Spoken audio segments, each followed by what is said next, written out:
Espero que todos estén bien. Qué gusto verlos de nuevo, verlas de nuevo. En esta tercera sesión ya del curso eh, que hemos puesto demencia como desafíos para las familias. Un curso que por los comentarios que ustedes mismos nos han entregado, creo que ha estado entretenido, ha estado muy útil. Esperamos que esta tercera y última sesión así lo sea también. Les recordamos, como siempre, vamos a darle el paso a Jorge, al doctor Jorge, en los próximos minutos. Él trae una presentación. Quienes vayan teniendo preguntas, ocupen el chat de las preguntas y nosotros las vamos a ir reuniendo para poder abarcarlas al final de la presentación del doctor.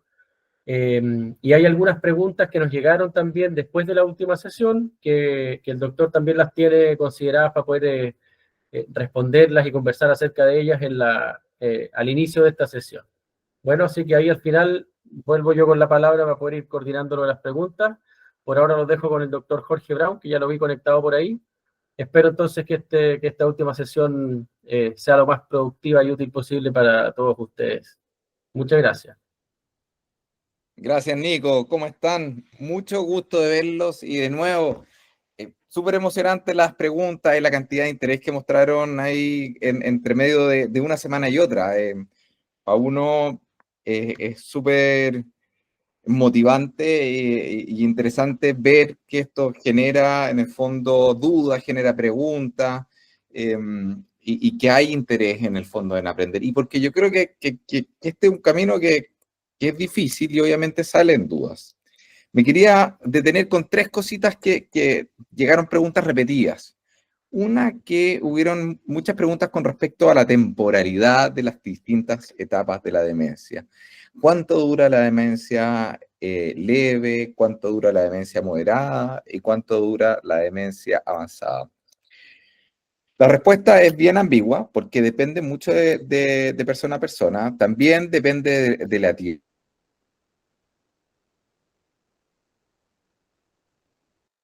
Por accidentes vasculares pueden avanzar muy rápido inicialmente y después cuando se controlan los factores de riesgo que generan estos accidentes vasculares, pueden en el fondo enlentecer su progresión.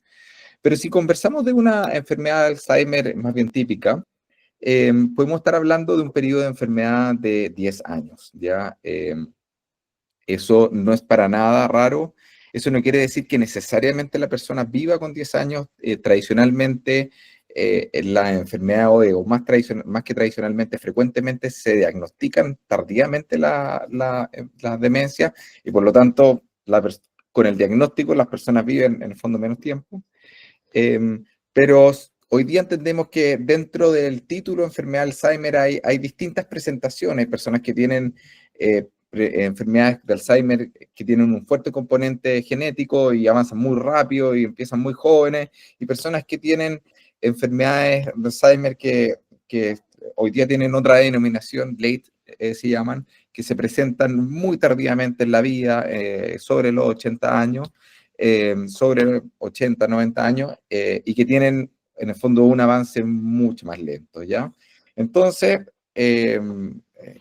bien de persona a persona, en el fondo, lo que marca finalmente cuán rápido avance esta es la propia trayectoria de la persona. O sea, si esta persona hace un año está muy distinta a el año anterior, probablemente va a continuar con una progresión acelerada, pero no es raro para nada, como norma general, tener a una persona con demencia que viva 10 años. También hubo otras preguntas con respecto al tratamiento farmacológico.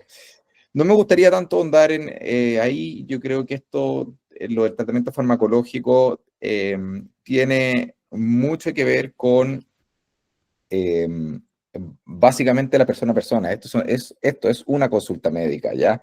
Y no me gustaría generalizar, pero quisiera transmitir que existen dos grandes familias de medicamentos que ocupamos. Una familia de medicamentos que ocupamos en demencia que se ocupan para cambiar o enlentecer el curso de la enfermedad, ¿ya? Frecuentemente esto le llamamos la memantina, los anticolinestéricos, que son el donepezilo, la ribastigmina, que se ocupan en parche. Y estos medicamentos, en el fondo, básicamente lo que hacen es mejorar o enlentecer la pérdida cognitiva en el tiempo. No son maravillosos, pero en algunas personas, sobre todo en etapas más leves de la enfermedad, sí pueden tener un cambio en calidad de vida. Y hay otra familia de medicamentos que son, en el fondo, lo que ocupamos para el manejo de trastornos conductuales. Y ahí hay algunos antidepresivos que podemos ocupar o neurolépticos, que son medicamentos como la quetiapina, la risperidona, la olanzapina. Y recientemente han salido otros como el Resulti, ¿ya? Y que esos tienen, en el fondo, se ocupan para los trastornos conductuales, en el fondo, que ayudan a hacer. Quería hacer esas dos clarificaciones en el fondo antes de empezar. Y si me dan un minuto, voy a presentar acá la clase de hoy día. Y hoy día, que sí, les prometo, no me demoraré tanto como me he demorado las veces pasadas. Ya me llegó reto, me dijeron: Jorge, has dicho ya 2 veces que no te vas a demorar tanto y la clase, en el fondo, se extiende 45 minutos. Hoy día sí que no, les prometo, para que tengamos más tiempo para conversar. Ya, entonces, volviendo a nuestro esquema, nosotros estábamos conversando de la etapa leve, la etapa moderada y la etapa avanzada. Hoy día vamos a conversar de la etapa avanzada.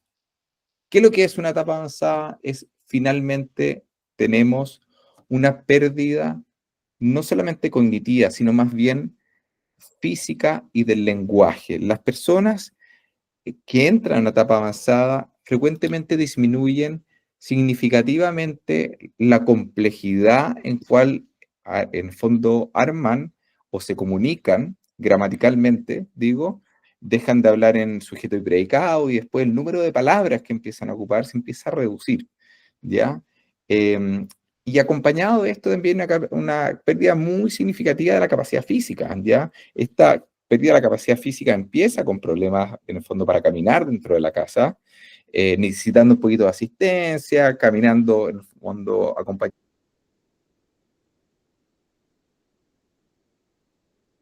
lineal, la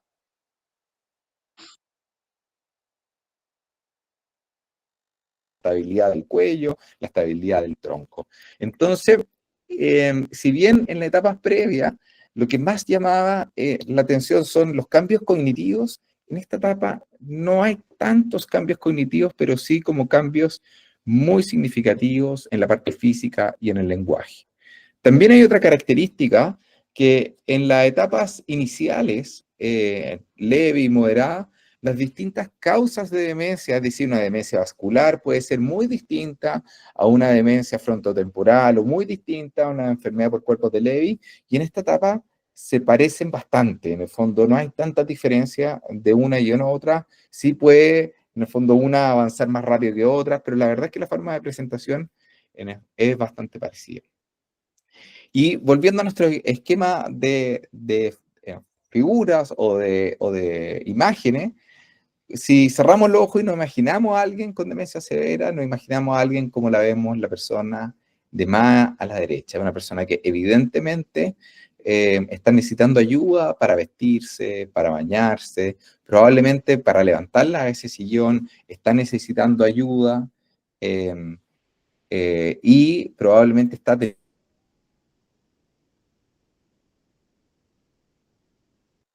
No toda persona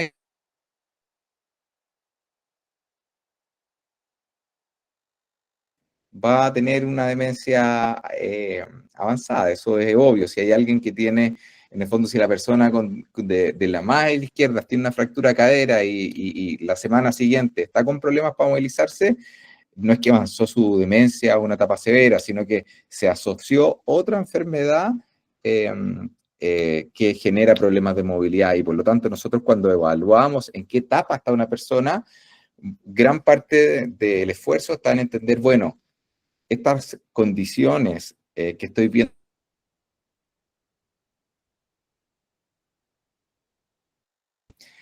¿Y cuáles son las etapas de esto?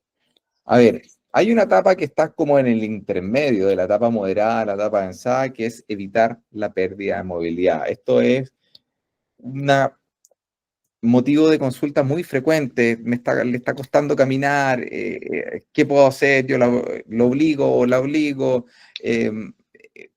Genera mucha tensión, y genera mucha tensión esto no solamente porque obviamente hay cambios muy rápidos en esa etapa, sino que también es un duelo para las personas que acompañan, de decir, pucha, veo que la persona que está conmigo está empeorando rápidamente.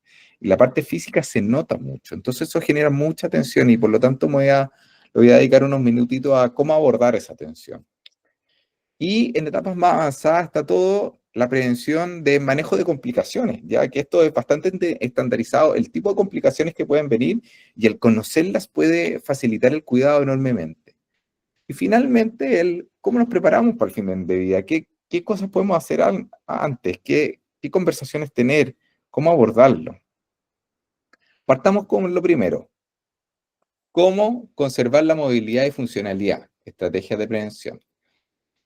Lo primero que tenemos que entender es que cuando empiezan estas dificultades para la movilización, y personas que frecuentemente empiezan con caídas, con la necesidad de que alguien los empiece a acompañar en el baño, a caminar de un brazo, o una asistencia técnica como un bastón, lo primero a entender es lo que estamos viendo es causa de la demencia solamente o hay otro factor que está impidiendo o limitando la movilidad. Las personas con demencia también tienen otras enfermedades, pueden tener una artrosis cadera, pueden tener dolores en la rodilla, pueden tener una infinidad de problemas que aquí no todo es demencia y eso es súper importante. Y es más difícil diagnosticar estas cosas porque las personas con demencia avanzada no pueden transmitir me duele la rodilla fácilmente, que es como lo esencial que uno se guía para identificar un problema de salud. Entonces, en esto uno tiene que ser muy perspicaz para poder entender o no necesariamente atribuir todo a demencia. Por otro lado, tampoco vamos a hacer todos los estudios en el fondo que incluyan estudios invasivos o extraordinariamente caros si la sospecha de que existan esos otros problemas es muy baja. Y por eso el conocimiento clínico aquí es muy importante. Y lo otro que es muy importante entender es que en esta etapa, los trastornos conductuales que son muy frecuentes en la etapa moderada que vimos anteriormente, la agitación, en el fondo las alucinaciones, en esta etapa empiezan a ser menos frecuentes y de menor intensidad.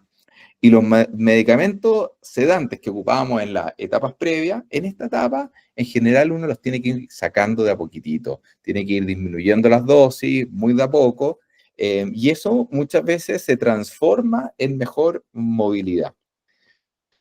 Ahora, dado que las personas con demencia también tienen o pueden llevar a, como se llama, a rutinas que son menos activas, en esta etapa el desentrenamiento también es una causa importante. Y aquí es súper relevante transmitir que cuando digo entrenamiento, no solamente caminar me ayuda mucho a la parte cardiopulmonar, a tener mejor capacidad del corazón, mejor capacidad de los pulmones, pero la estabilidad, el balance, y básicamente la autonomía de el moverme seguro en la casa, me la da la fuerza muscular. Y el tipo de ejercicios que uno hace para mejorar la fuerza muscular son distintos a caminar o andar en bicicleta. Muchas veces me dicen, tengo estas pedaleras que cuando me siento en el sillón las ocupo. No es que haga mal, pero en el fondo el entrenamiento que se necesita es un poco distinto.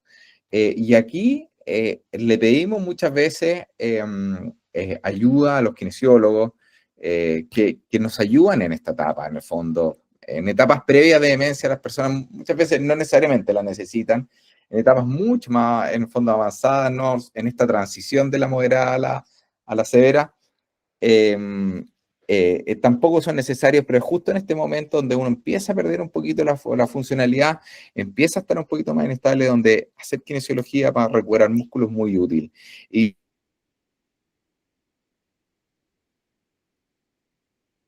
en el fondo poniendo un kinesiólogo muy tardíamente, porque la verdad es que aquí la idea es que todo lo que hagamos se transforme en mejor calidad de vida.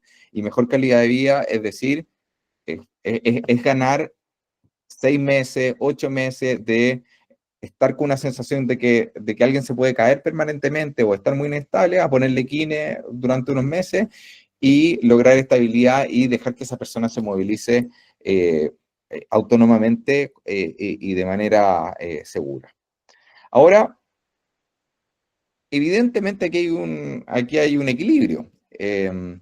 Hay un equilibrio en cuánto empujo este periodo de rehabilitación y cuánto en el fondo también hay de bienestar y confort. Muchas veces las personas, la manifestación de decir sí, quiero kine en esta etapa o no quiero kine, la expresión de esa voluntad no es tan evidente a las personas y muchas de las decisiones en esta etapa pasan también por los cuidadores y las personas que están alrededor.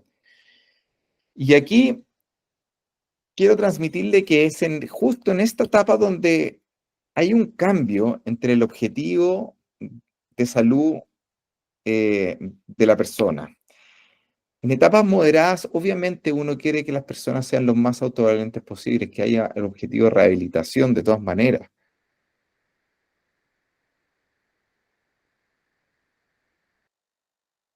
Fijarse también muy fuertemente en el bienestar, en entender si lo que estoy haciendo está trayendo más daño que beneficio. Y aquí la recomendación va a ser súper clara. Tratar de que cuando nosotros veamos problemas de movilidad, estemos en etapa moderada y empecemos a ver estos problemas para caminar, me cuesta levantarme, no atrasarnos con la rehabilitación física. Y en el momento que veamos que esa rehabilitación física está generando dolor, molestia o finalmente está impactando la calidad de vida, seamos muy activos también en retirarla. Es decir, entender que esta cuestión es dinámica, que voy a tener que estar atento de cuándo iniciar, pero también cuando estar atento cuándo retirar.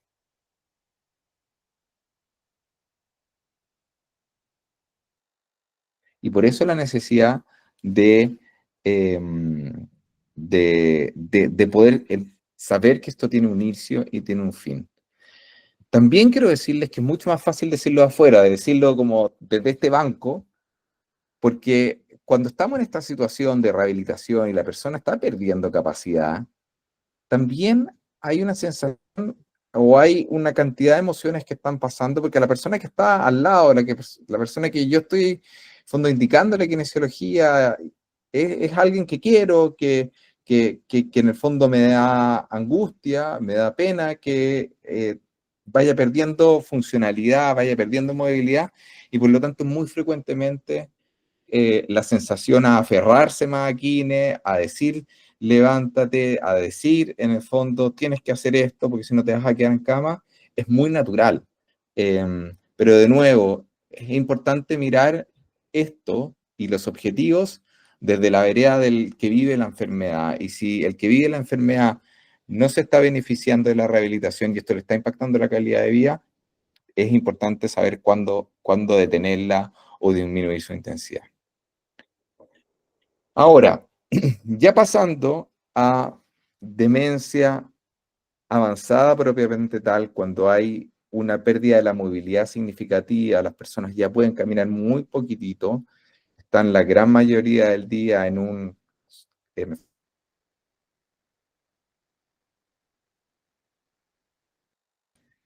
complicaciones que son bastante estereotípicas, ¿ya?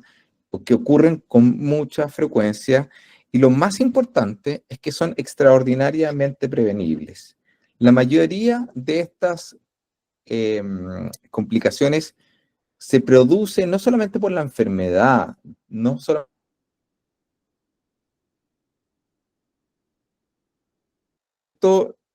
lo vemos muy frecuentemente. ¿Cuáles son las complicaciones? La constipación o la estitiquez, que son en el fondo tener deposiciones muy duras o menos frecuentes que cada 2 días. Las lesiones por presión, que ya vamos a comentar en el fondo por qué ocurren, o también llamados en el fondo úlceras por presión, los trastornos de deglución, los problemas para tragar, y las infecciones que frecuentemente son infecciones urinarias y neumonías. Partamos con la estitiquez o constipación. La correcta evacuación o ir al baño, hacer caca adecuadamente, está muy motivado por las cosas que nos alimentamos y también por la cantidad de agua que tomamos y por nuestra movilidad. Cuando nosotros nos movemos, también hay un estímulo al intestino a, en el fondo, moverse y incentivar más evacuaciones. En demencia avanzada empiezan a ocurrir una serie de cambios. Muchas veces, por los trastornos de evolución, que ya los vamos a comentar más adelante, cambian las consistencias alimenticias, son comidas que tienen menos fibra, ¿ya? La ingesta de agua es más dificultosa y evidentemente porque lo que ya conversamos, hay menor movilidad, ¿ya?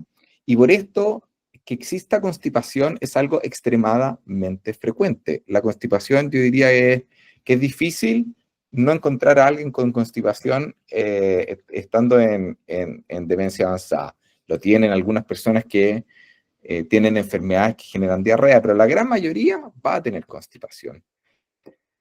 ¿Qué es lo que es constipación? Porque es muy importante transmitirles que es algo que como que uno asocia vejez y problemas para ir al baño, como que si fuera natural.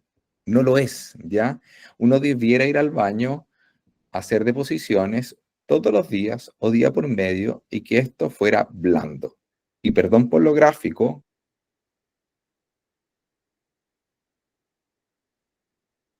no hay en pelotitas de pequeñas deposiciones unidas entre sí o que caigan por separado. Si las deposiciones son más duras o son menos frecuentes que cada 2 días, esto es estitiquez y requiere, ¿cómo se llama? Requiere evaluación o tratamiento.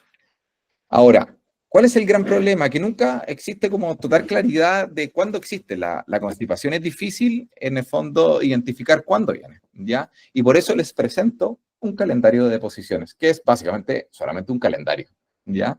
Un calendario de deposiciones es que yo voy anotando cuando las deposiciones, en el fondo, están presentes y cuando las deposiciones no están presentes, y voy poniendo según una escala, que no la quise poner acá por lo gráfico, pero la escala que se llama Bristol, que es en el fondo por cuán dura están, ¿ya? ¿Por qué esta cuestión es importante? Porque muchas veces no existe solamente un cuidador, existe un cuidador en el fondo se turnan, entonces muchas veces una persona ayuda en el baño, muchas veces otra persona ayuda en el baño, y nunca existe seguimiento de decir, oye, en el fondo, cuando yo estuve con él o ella, no hizo deposiciones y he estado toda la semana y no ha hecho deposiciones, pero si no soy la misma persona todos los días, es muy fácil perderse y asumir que en el tiempo en que yo no tuve contacto con la persona con demencia, hizo deposiciones, ¿ya? Entonces el calendario el marcarlo y poder ver las últimas 2 semanas es la mejor forma y la más simple para decir, esta persona en realidad está teniendo deposiciones muy duras y muy poco frecuentes y por lo tanto tiene una, ¿cómo se llama? Requerimos darle laxante, ¿ya? De nuevo, yo les recomiendo, pueden ocupar cualquier calendario, pero les recomiendo en esta etapa irlo marcando. No cuesta nada y dejarlo de esta forma, más que en un cuaderno de estos que uno anota como por día, es mucho más práctico porque así uno tiene todo el resumen de la última semana y mes. Ahora, ¿cuál es el tratamiento? Aquí hay múltiples, ¿no? En este curso no hablamos de medicamentos, pero básicamente existen el polietilenglicol, que son los polvitos que ¿cómo se llama?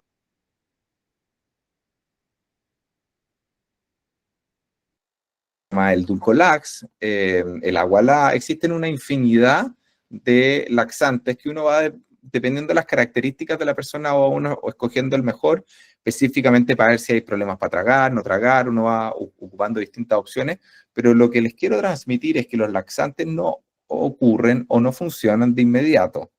Y los laxantes en esta etapa, cuando hay constipación, en el fondo que va a ser crónica, uno no lo ocupa solamente cuando hay estitiquez. Uno lo ocupa regulando la dosis para que haya en el fondo una evacuación normal y en el fondo ocupándolos de manera permanente. Es así, uno trataría de evitar, está estítico, y por lo tanto le doy laxante, laxante, laxante, y me paso hacia la diarrea, y espero, no sé, 1 o 2 semanas, está estítico de nuevo, y le doy más laxante de nuevo. Ese esto se transforma en un dolor de cabeza.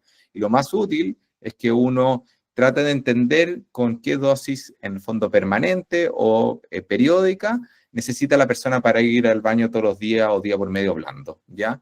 Y así que, por ejemplo, si nos vamos a los polvos de polietilenglicol, muchas veces una persona puede ocupar medio sobre en un vaso de agua día por medio, por ejemplo, toda la semana, haga o no haga deposiciones, o un sobre todos los días, o incluso 2 sobres al día. Eso va a depender de cada persona y hay que encontrar esa dosis la cual esa persona necesita.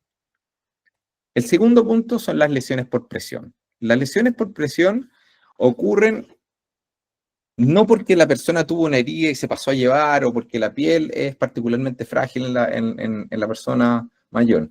Si ustedes que están ahora escuchándome se aprietan su dedo contra otro dedo de la mano contraria, van a ver que en el fondo la yema del dedo que estoy apretando se pone blanca. Eso es porque no le llega sangre. Si ustedes mantienen esa misma posición por 20 minutos, les va a empezar a molestar. Y si la mantienen por más de 2 horas, probablemente la piel que está en la superficie de la yema del dedo se va a empezar a morir. No porque esta piel haya estado con alguna lesión previa o haya sido una piel enferma o de mala calidad, sino porque no le está llegando sangre nomás. Lo mismo ocurre en las zonas donde el hueso se apoya directamente por la piel. Ahí donde están en las fotos marcados en rojo, en la parte de fondo trasera de la cabeza, en los codos, en la zona sacra sobre todo, que es en la parte final donde termina la columna, y en los talones son lugares donde hay poca capa grasa y el hueso se apoya directamente sobre la piel cuando estamos acostados. Cuando nosotros dormimos, ocurre lo mismo.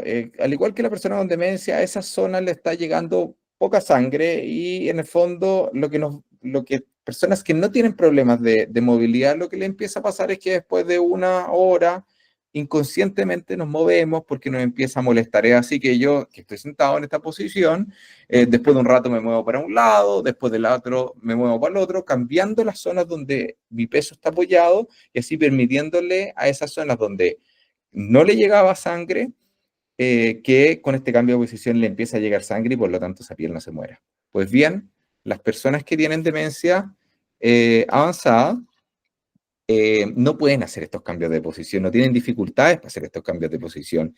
Y las úlceras por presión o lesiones por presión, que es la palabra técnica actual, ocurren porque hay un apoyo permanente y las personas, dados sus problemas de movilidad, no se pueden mover. Y por lo tanto, aquí la estrategia más importante es prevenir que esto ocurra. Una vez que la lesión por presión ocurrió, el curarla es súper difícil, es súper limitante. Pero yo puedo, en el fondo, prevenir esto, ¿ya? ¿Cómo? Movilizando cada 2 horas. Y movilizando cada 2 horas no significa que una persona que está durmiendo con la boca arriba, en el fondo, duerme con la boca abajo. Basta con cambiar un poquito el ángulo donde la persona,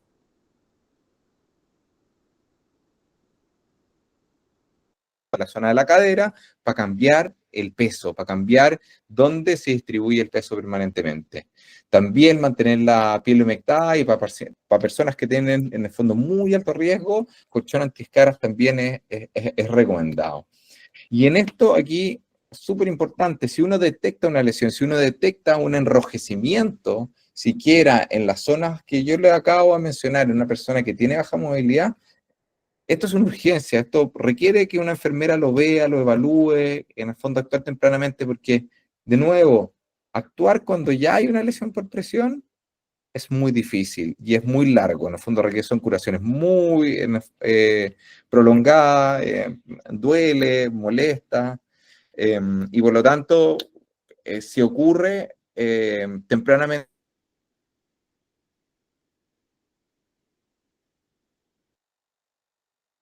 Respecto a los trastornos de deglución, nosotros, el de la deglución o el acto de tragar, en el fondo requiere la coordinación de muchos músculos. Cuando digo muchos, son casi 100 músculos, porque la boca conecta al estómago y también conecta a las vías respiratorias. como se ve en la fotito de acá, esto es como si me cortaran justo por la mitad aquí y estuviéramos viendo la mitad. Y lo que estamos viendo por delante es la tráquea, que uno se la puede tocar como estos cartílagos que se ven atrás, y por detrás va el esófago que va directo al estómago. La coordinación de estos movimientos ocurre para que cuando traguemos, nada de la comida o del líquido que estemos tragando se vaya a los pulmones, y cuando no estemos tragando, el aire pase directamente a los pulmones. Entonces esto requiere que el agua, que es súper líquida y escurridiza, en el fondo nosotros hagamos como una pelotita de agua, como se muestra en el líquido verde que está en la lengua. Cerremos esta tapita que está acá, que se llama la epiglotis, tape la tráquea, relajemos los músculos de atrás y empujemos en el fondo adecuadamente el líquido o comida para que pase directamente al estómago. En demencia avanzada, esta coordinación, esta, en el fondo, secuencia de movimientos que simplifiqué hace un ratito, se ve alterada, ¿ya? Y básicamente empieza a pasar que la parte de la comida empieza a entrar en la vía aérea, y esto es lo típico que ocurre cuando las personas, uno asiste a la comida y empiezan en el fondo a toser después de comer, ¿ya? Son toses que son súper efectivas, o incluso en causas más grandes hay cierto grado de dificultad respiratoria o asfixia al momento de tragar, ¿ya? Aunque es poco intuitivo, dado que el agua es más escurridiza y pasa más rápido, es más difícil de coordinar que las cosas que son más espesas. Y por lo tanto, muchos de estos trastornos de deglución que llamamos ocurren más con los líquidos que con las cosas más sólidas. Obviamente hay cosas que son típicamente muy difíciles, como el arroz graneado, como los ollejos y esas cosas que son difíciles, pero si tuviéramos que separar qué es lo que es más difícil, algo sólido o los líquidos, en trastorno de deglución las cosas líquidas tienden a ser muy difíciles. Y aquí lo importante es que las técnicas de alimentación son muy importantes. En el fondo nosotros podemos cambiar las consistencias de los alimentos. Los alimentos tipo papilla, por ejemplo, son más fáciles, y podemos cambiar la forma en que las personas se alimentan. Sobre todo porque las posiciones y formas que en el fondo uno alimenta cuando uno asiste no son para nada naturales, ¿ya? Por ejemplo, algo para nada natural que a todos nos pasa cuando tomamos una botella de agua mineral y levantamos la pera, muchas veces nos atoramos, y eso ocurre que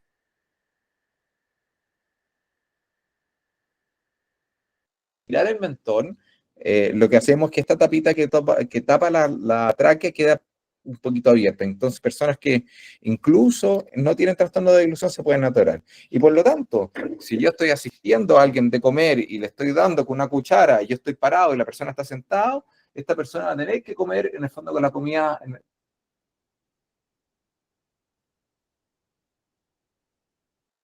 Y por lo tanto, existe una infinidad de técnicas de alimentación que ayudan, ¿ya? Y para simplificarlo, la comida más segura es la que uno lleva la comida al pecho, en el fondo de 90 grados con la comida al pecho, y eso es por lejos lo más efectivo. Usamos espesante,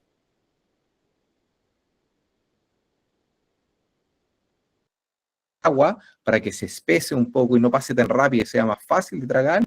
La verdad es que lo ocupamos solamente cuando el espesante mejora la calidad de vida, porque las personas se trapican menos, porque se asfixian menos, ¿ya? Pero la verdad es que antes se usaba mucho espesante porque se decía que podía disminuir las neumonias, ¿ya? Disminuir las neumonias, ya vamos a comentar de las neumonias por aspiración, pero la verdad es que la última evidencia no ha demostrado que necesariamente los espesantes en el fondo disminuyan el riesgo de neumonía, y solamente lo ocupamos cuando el espesante mejora la calidad de vida, ¿ya? Porque hay personas que toleran mal el espesante y también pueden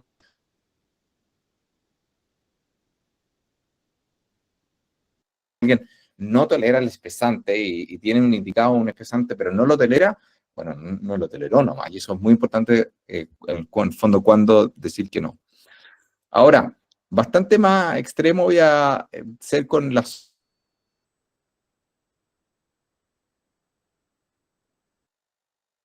frecuentes usar. Hoy día las seguimos usando, pero en el fondo están inventadas para para ser usadas en momentos transitorios. En el fondo, aquí yo tengo que hacerme una cirugía de cabeza y cuello y por lo tanto no voy a poder en el fondo tragar y por lo tanto me hago una gastrostomía. O en el fondo tengo problemas para alimentarme porque no tengo idea. Se me fue un ejemplo, pero cuando hay causas transitorias de problemas de deglución, nosotros ocupamos los sondas y la gastrostomía y la seguimos ocupando en el hospital. Pero eso es muy distinto a ocuparlas en alguien que está viviendo una enfermedad degenerativa que empeora progresivamente y yo no espero que mejore. Este es un tema súper difícil porque culturalmente el cuidado está muy relacionado a cuánto puedo yo dar de comer y obviamente genera angustia el no poder alimentar. Pero el no poder alimentar o el tener las limitaciones es lo más esperable que ocurra en esta etapa y muchas veces genera más angustia al que cuida que las personas que viven con la enfermedad, porque es frecuente que la sensación de hambre también disminuya. ¿Ya? Y por lo tanto los más angustiados muchas veces son las personas que están alrededor, con justa razón. Pero entender que esta enfermedad, en el fondo uno disminuye la ingesta, porque hay menos hambre, porque empiezan los problemas de ilusión, y entender que esta es parte de la enfermedad, ayuda mucho a disminuir esa angustia, ¿ya? Ahora, con esto, no quiero que se queden con la idea de que todas las personas que estén con demencia avanzada tienen que comer papilla o usar espesante y que nadie, en el fondo, que los trastornos, si empieza con algún trastorno de ilusión, como que no hay nada que hacer con respecto a la mejora nutricional. Hay mucho que hacer en el fondo. En esto, el equipo de fonoaudiología en esta etapa, para estos problemas, nos ayuda mucho.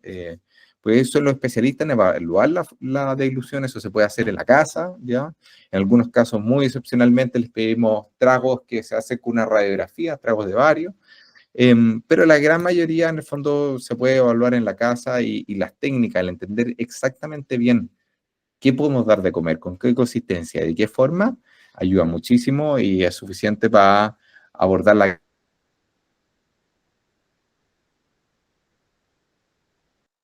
más frecuentes, en verdad, que vemos dentro del grupo de las más frecuentes son las infecciones, principalmente las urinarias y las neumonias. A ver, ¿por qué ocurren las infecciones? ¿Por qué hay una mayor probabilidad de esto? Es porque hay inmunosenescencia, ya un deterioro del grado de la inmunidad. Y también hay, por otro lado, aumentos de los factores de riesgo. Para infección urinaria, el uso de pañal aumenta significativamente el uso, o sea, la presencia de infección urinaria posible, o sea, eh, más frecuentemente cuando el pañal es usado con poca frecuencia, en el fondo, cuando uno deja un pañal para muchas horas, para que tengan una idea, el gastar, entre comillas, 4 o 5 pañales es lo correcto, en el fondo, 4 o 5 mudas al día. Si yo estoy haciendo menos que eso, probablemente estoy dejando a alguien, en el fondo, mucho tiempo con pañal, aumentando más el riesgo de hacer infección urinaria.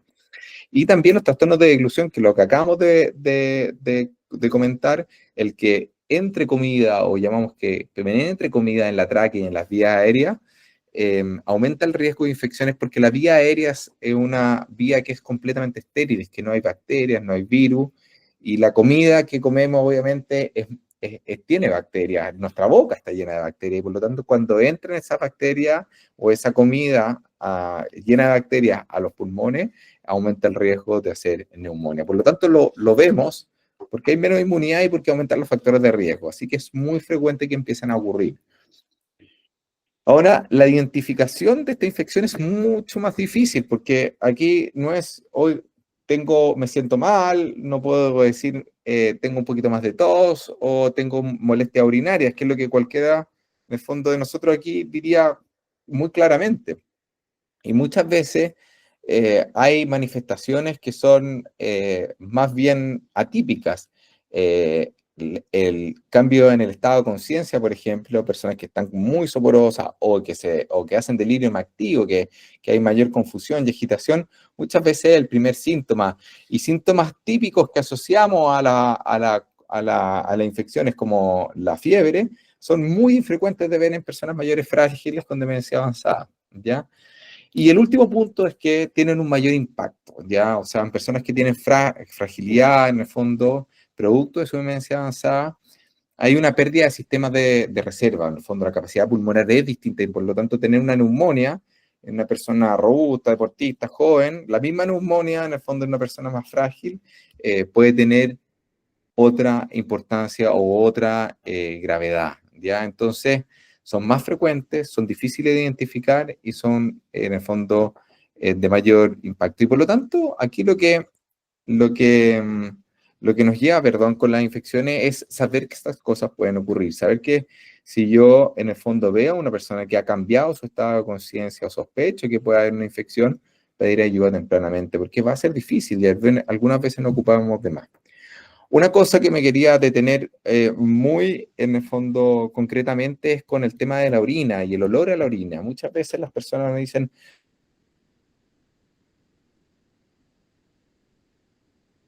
súper importante porque también hay riesgos en tomar constantemente exámenes de orina, porque vamos a sobretratar en el fondo exámenes que no necesariamente reflejen una infección.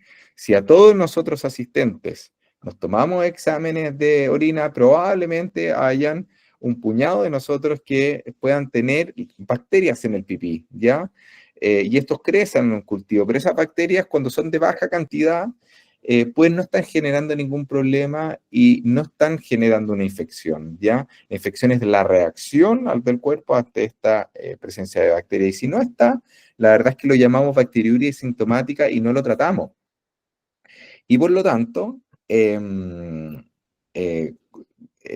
lo tratamos principalmente porque si tratamos cualquier cultivo positivo o cualquier examen positivo, finalmente vamos a sobreocupar antibióticos y básicamente la probabilidad de ir generando resistencia en esa persona antibiótica va a ser alto y tenemos que tener nuestro arsenal lo más intacto posible de antibióticos. Por lo tanto, no podemos quemar todos los cartuchos de antibióticos en una persona en el fondo anticipadamente.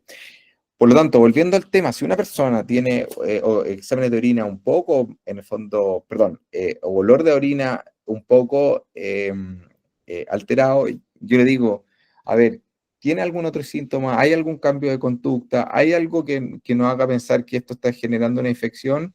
Y si no, ¿cómo está la hidratación? Porque muy frecuentemente, y sobre todo en esta época del año, la sola deshidratación genera, en el fondo, mayor concentración y olor. Ahora, frente a estas complicaciones, ¿qué es, en el fondo, qué debiera hacer? ¿Cómo nos manejamos? Lo más importante es saber que existen, tener el calendario de posiciones, la movilización para las lesiones por presión, pero también tenemos que tener un plan de acción frente a las complicaciones. ¿Qué hacemos frente a estas complicaciones? ¿Llevamos a la urgencia? ¿No llevamos a la urgencia? Y aquí yo los invito a conversar de estas cosas, ¿ya? Porque aquí lo que más genera angustia y tensión es cuando uno no tiene un plan de acción y cuando ocurren estas cosas genera una angustia, en el fondo, dramática, ¿ya? Salir corriendo a la urgencia y algunos dicen, no, pero ¿para qué vamos a ir a la urgencia si no debiera ir a la urgencia? Y estas cosas se conversan. Yo creo que es razonable que en algunas personas nosotros digamos, oiga, frente a toda esta set de cosas podemos ir a una urgencia, o frente a todas estas cosas, en el fondo podemos pedirle a alguien que vaya a la casa a verlo, o frente a este set de cosas, en el fondo nosotros ya nos sentimos capaces, tenemos la herramienta y frente a A, B, C y D, lo vamos a manejar nosotros, frente a E y Z, vamos a pedir ayuda. Esto va a depender un poco del estado de salud de la persona, del estado en particular de demencia avanzada en que esté, de cómo es la organización familiar.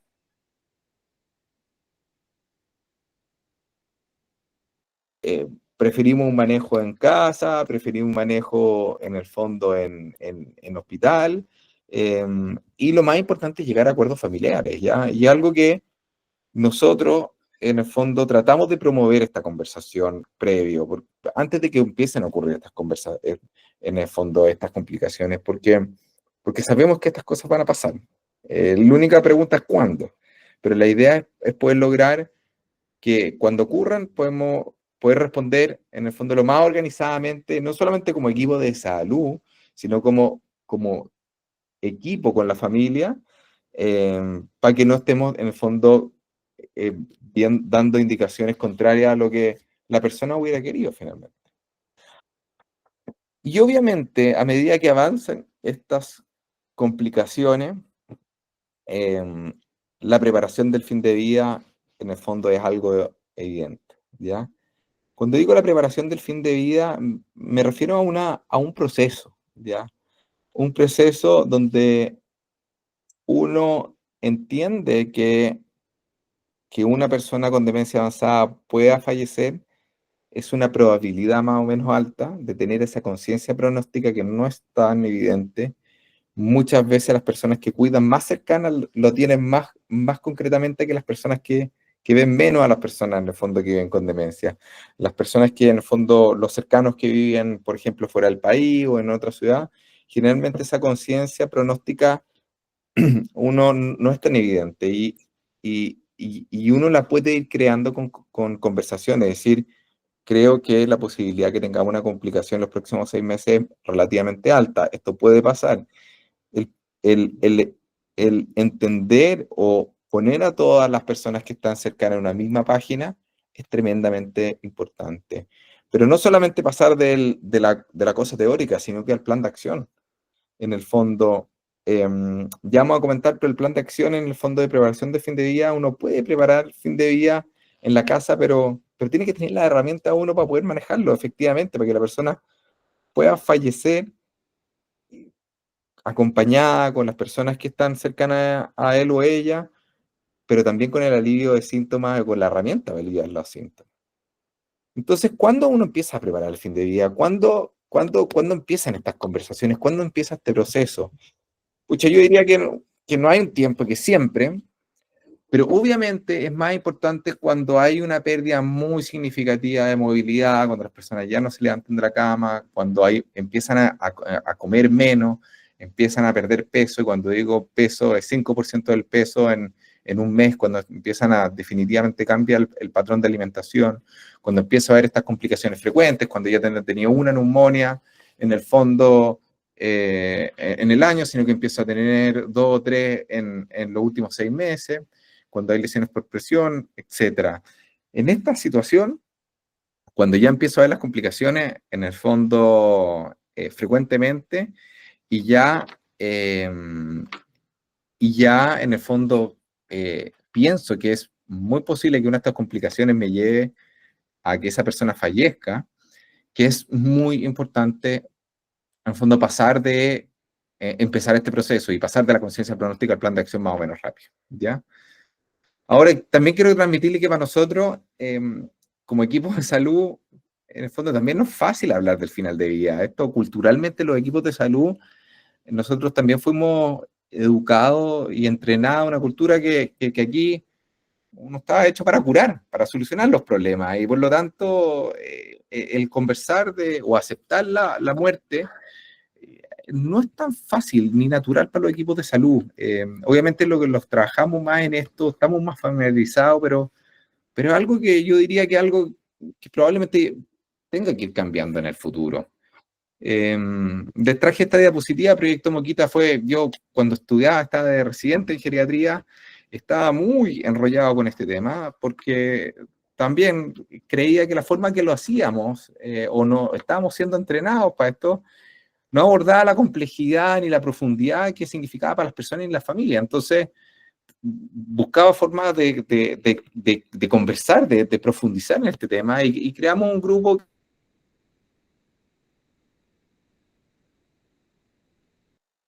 que quisieran conversar de la muerte, y fue algo que empezamos 6 años atrás, en el fondo, y empezamos a hacer reuniones mensuales con personas que llegaban desde profesores de filosofía, tarotistas, personas que vivían con enfermedad, que querían conversar esto. Yo diría que el solamente sociabilizar y hablar de este tema tiene un valor enorme.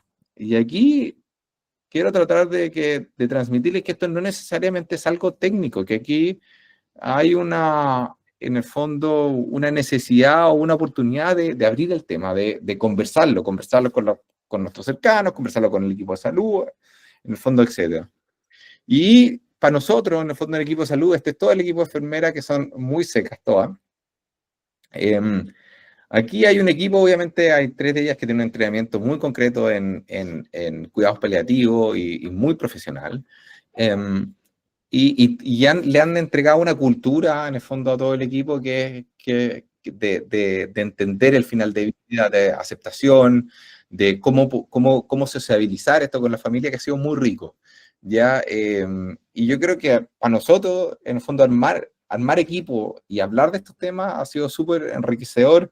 Y lo que nos dicen las personas que han fallecido, en el fondo, con nosotros, o sea, las mismas personas no lo dicen, pero la familia, es que el haber tenido estas conversaciones previamente realmente, en el fondo, les cambió la forma de cómo enfrentar ese periodo, ¿ya?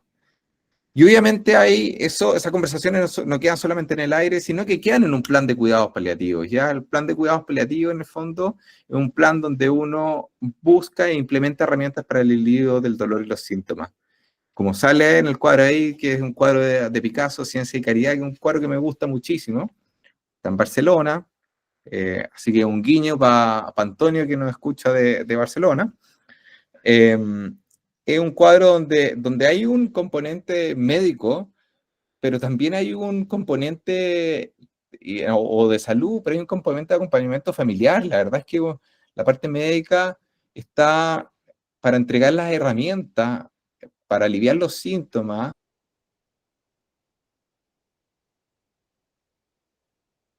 el estar en el lugar con las personas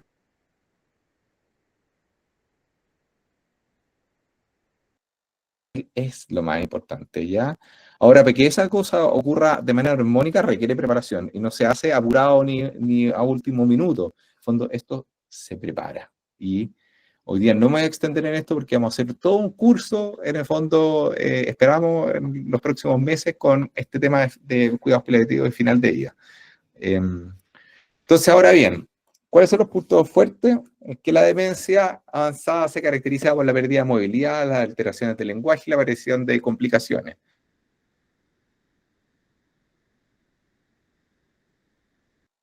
Conozcan a tiempo y se cuente con planes de acción adecuados. Y preparar el final de vida es un proceso que requiere desarrollar la conciencia pronóstica en el entorno, es decir, con las personas que están alrededor de esa persona, así como coordinarse con un equipo técnico para asegurar el alivio de los síntomas que quedó fuera. Eso, muchísimas gracias, y acabo de darme cuenta que acabo de fallar en mi meta de tiempo, pero espero que haya valido la pena. Lo siento mucho. Gracias, Jorge. Creo que estuvo interesante, igual que las otras. Yo no sé si había algún problema de conexión mío o si era más del curso, pero creo que igual se entendió a grandes rasgos toda la idea y menos mal habían escritos en la diapositiva que nos ayudaban a entender también. Y salieron algunas preguntas, te las traspaso, Jorge, de inmediato.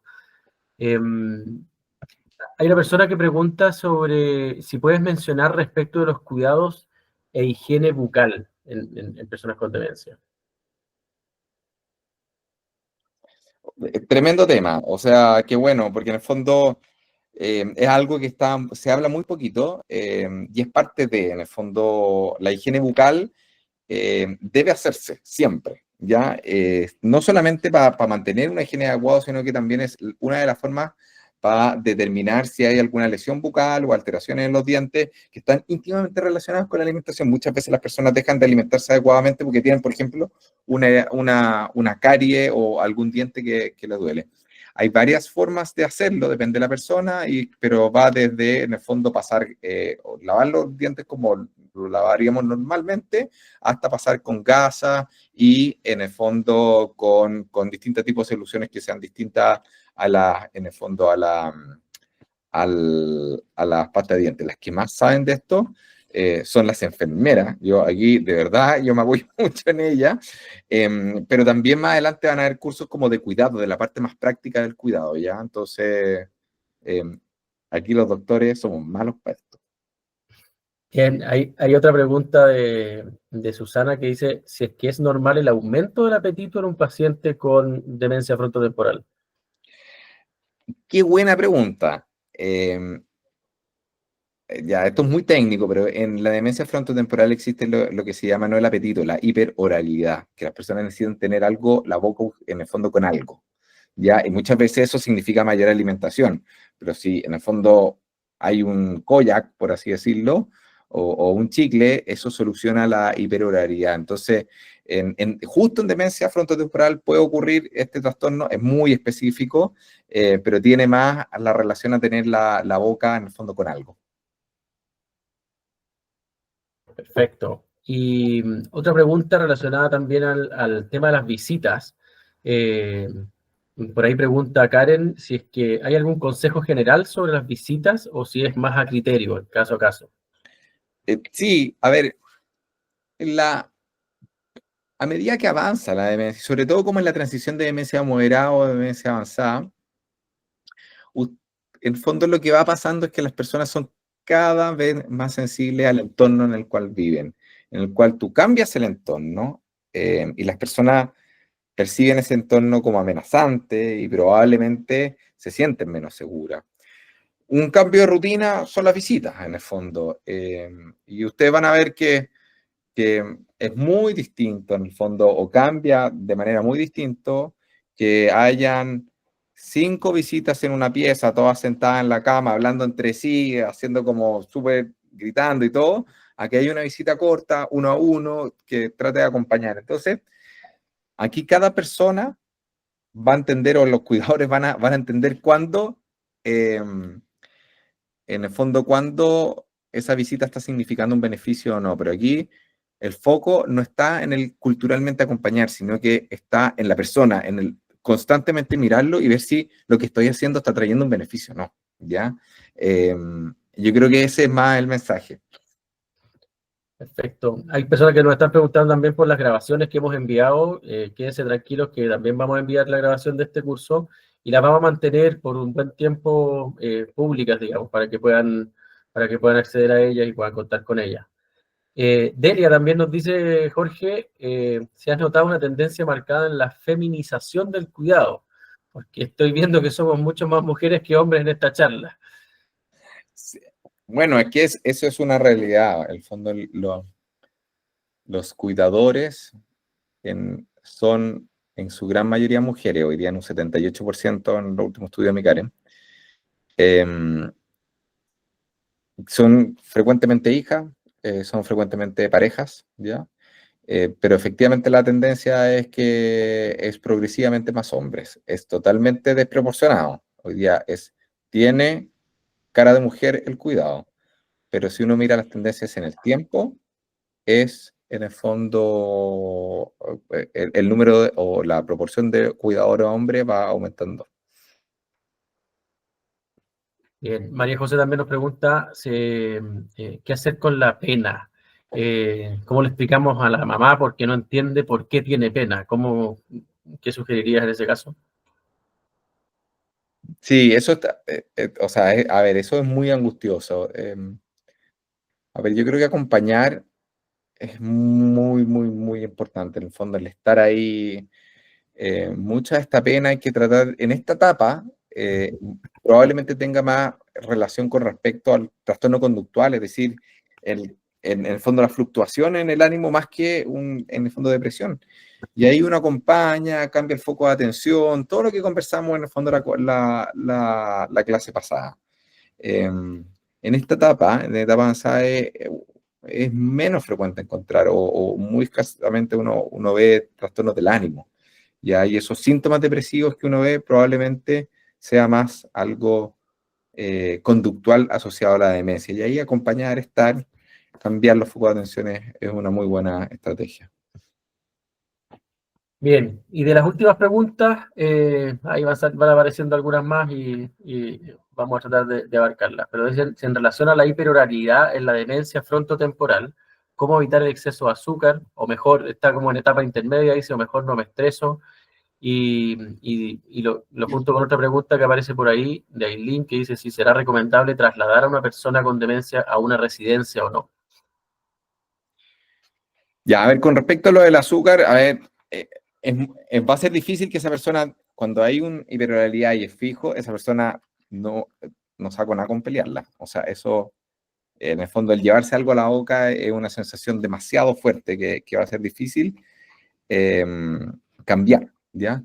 Y la pregunta es, ¿qué es lo más sano o qué afecta menos a la salud que se puede llevar a la boca? Y obviamente es un mundo de que si es, por ejemplo, algo con azúcar o sin azúcar, y uno trata de buscar algo, es más que no lo haga, con lo que lo haga, sea en el fondo, lo más sano posible. Y con respecto a los traslados de demencia, o sea, perdón, traslado a una residencia. Nosotros comentamos en la clase pasada cuando hablamos de implementar un plan de cuidado.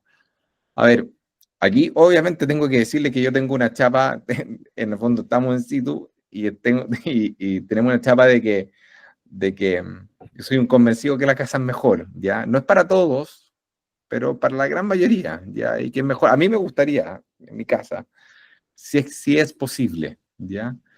Pero algunas personas no es posible. Yo le diría que hay dos grandes momentos donde en el fondo el traslado a una residencia es posible. En demencia muy inicial, donde las personas son capaces de adaptarse y vivir el ambiente nuevo donde están, donde hay, en el fondo, autovalencia para guiarse, para crear amistades, para participar en las actividades. Y en demencia muy avanzada, donde lo que yo tenga alrededor de mi entorno, en fondo importa menos, ¿ya? Personas con muy baja, en el fondo, movilidad. El intermedio, de verdad, salvo que sea una razón de fuerza que lo tenga que hacer, no es tan recomendable, porque obviamente estos cambios de ambiente en demencia moderada, en el fondo, son súper, en el fondo, significativos, ¿ya? Y tienen un impacto muy importante en salud. Ahora, no hay un momento, no es que cada persona tenga que institucionalizarse para nada, ¿ya? En el fondo, la institucionalización es cuando los planes de cuidado no se pueden armar en la casa, ¿no? Básicamente eso, por la condición familiar, por costos, por una serie de cosas. Y también va a depender de ¿cómo se llama? De las preferencias, de que hubiera, ojalá, preferido esa persona. Y ahí es bueno tener la conversación antes. Y cuando digo antes es ahora, ¿qué me gustaría tener ahora? Cuando yo, en el fondo, eh, eh, si es que tengo la necesidad de cuidado, ¿qué me gustaría hacer ahora?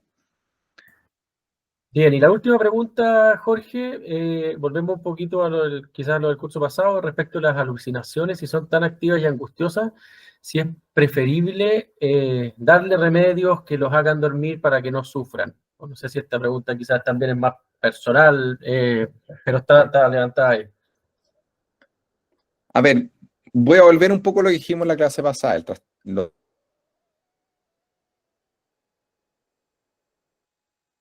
Muchas del manejo de las cosas ocurre cuando yo cambio la rutina, cuando entiendo si hay una necesidad no cubierta. Pero es verdad que en un grupo de personas que, a pesar de que lo hizo todo bien, en el fondo siguen con agitación, siguen con trastornos conductuales. Y ahí uno ocupa medicamentos. Y la idea, en el fondo, es ocupar la mínima dosis necesaria para que ese trastorno conductual, en el fondo, se resuelva.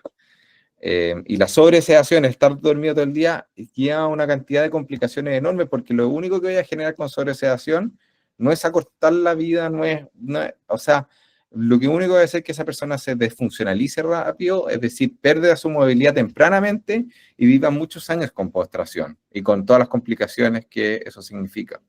Y por lo tanto, la sobresedación es una mala estrategia en términos para mejorar la calidad de vida.